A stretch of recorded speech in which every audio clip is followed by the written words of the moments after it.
ببونه روزی جدایک بونا ریبری گلی کرد بارزانی باب اوروکا لشکری روز به هاریکاریا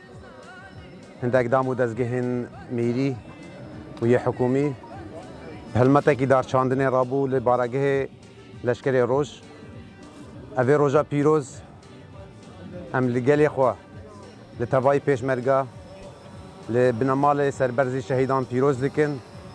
هیویدارم جیانا و همی کسکاتی و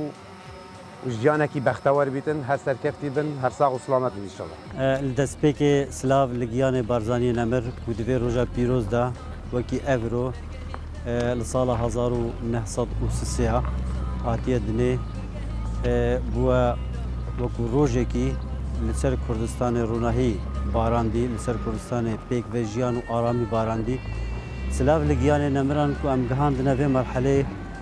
ایرو ام دکارن دوا چالاکی رابن سلاو لگیان شهیدان کو او سدم بون سدم جیان ما بون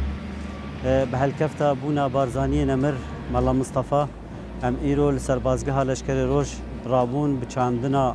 دارا جبر کو وکو هر سال بسبب کرونا ما نکاری بو ام بچن سر مزار نمران وکو حمو پیشمرگا جارک دی سوز و وفاداری خواج بوی بارزانی نمر نو بکن مدی ام بهلکه بگاوکی وها رابن گاوکی وها پیروز دیسا گریدان خوا و وفاداری خوا و سوزداری خوا جیره بند نشاندان و ام وکو لشکر روش بیل سر بازا بارزانی نمر بن دیتم و تم بحمو همت آخوا بحمو قوت آخوا یک جه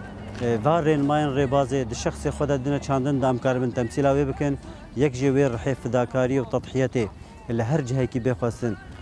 آماده نکو بدن نشاندان یادی ترجیج بوی آرامیا گلی مج بوی پاراستنا و خاکه به هر وقت کی آماده نه و کوچاو کی ایرو ما افداره هانه چاندن و خاکه هانه جی بخوینا خوا آو بدن داکو جیان تم و تم لسر و آخه به پیروزایی بلند ببه